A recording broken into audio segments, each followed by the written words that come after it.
Texas Attorney General Ken Paxton has formally proposed a strict set of rules to enforce Senate Bill 17. This new framework seeks to use real estate professionals as the state's primary mechanism for identifying and reporting foreign property acquisitions.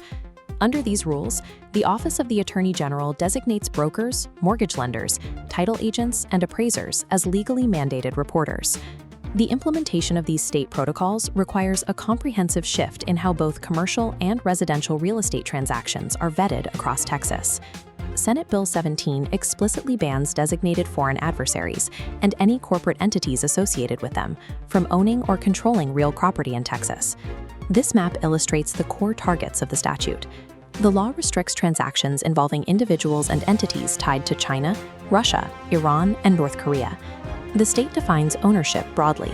The ban captures indirect control, layered corporate structures, and any arrangement designed to obscure a foreign beneficiary.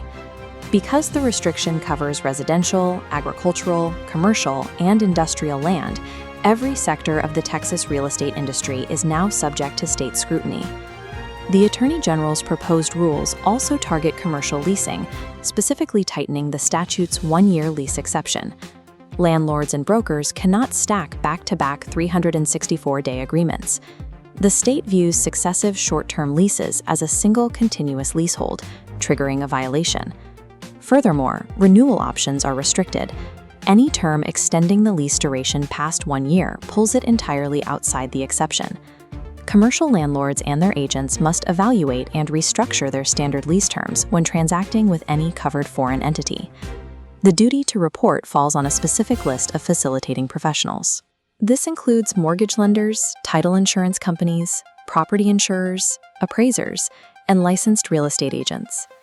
If you knew, or should have known through reasonable due diligence, that a transaction violates Senate Bill 17, you are required to submit a complaint through the Attorney General's online portal. The penalties for confirmed violations are severe. Courts may order property divestment, pursue criminal liability, and impose civil fines reaching $250,000 or 50% of the property's market value, whichever is greater. The Attorney General's office will handle these complaints and subsequent background investigations under strict confidentiality, keeping the initial enforcement process out of the public record. The financial and legal risks of ignoring a suspicious transaction now far outweigh the value of a single commission check. The public comment period for these proposed rules closes firmly on April 27, 2026. Real estate professionals need to update their compliance workflows and client vetting procedures immediately before the final rules take effect. With the state turning the real estate industry into an active enforcement mechanism, the stakes for upfront due diligence have never been higher. The Legacy Group. Find your legacy.